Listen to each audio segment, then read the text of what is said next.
Hi, I'm Dr. Fox, and let's talk about the cardiac veins. In this video, we'll map the venous flow of blood from the myocardium of the heart back to the right atrium. We'll also discuss the smaller system of blood returned to the heart. So the greater system of cardiac veins drains the subepicardial myocardium into the right atrium. The major conduit of the venous system of the heart is the coronary sinus.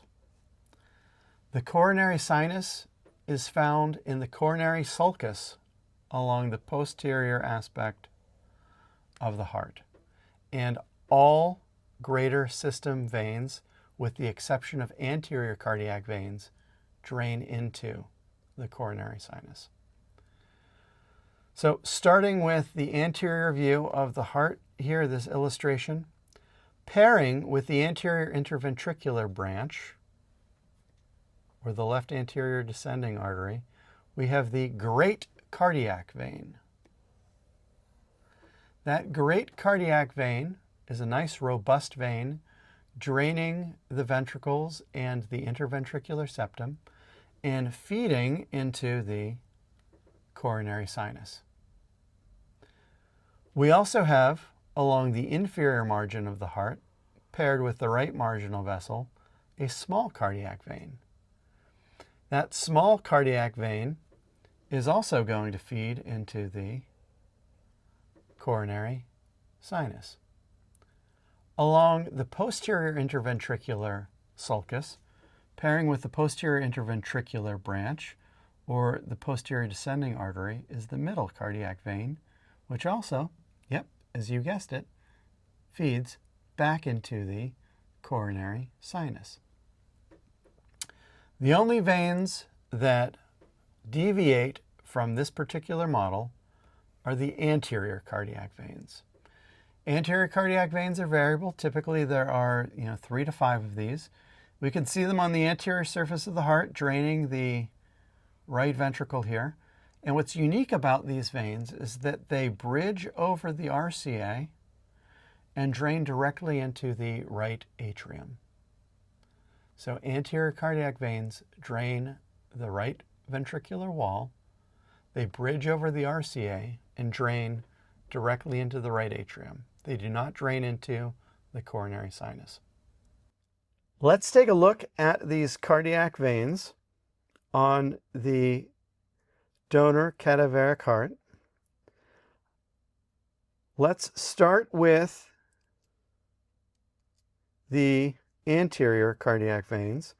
These are fun ones to identify because they bridge over the RCA. So all of these veins that are jumping over that right coronary artery, which we can see coming down here, are anterior cardiac veins.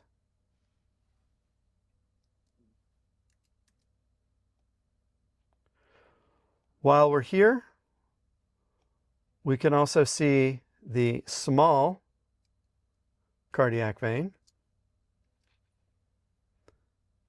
Small cardiac vein is along the inferior margin of the heart with that right marginal artery coming back and draining into the coronary sinus.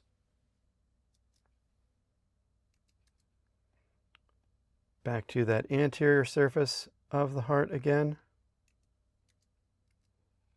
We can see the great cardiac vein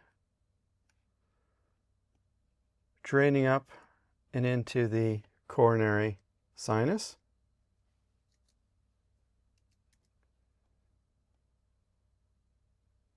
Turning this around, we could really see the coronary sinus from this angle, but let me highlight it for you. Even wider than the highlighter. We'll go 2 passes. And we also have a middle cardiac vein coming up the posterior interventricular sulcus to meet that coronary sinus. And that coronary sinus is going to continue on and drain into the right atrium through the opening of the coronary sinus. So that was the greater system. We can contrast that with the smaller system, which consists of small cardiac or Thebesian veins. These are very tiny veins that drain the subendocardial myocardium directly into chambers.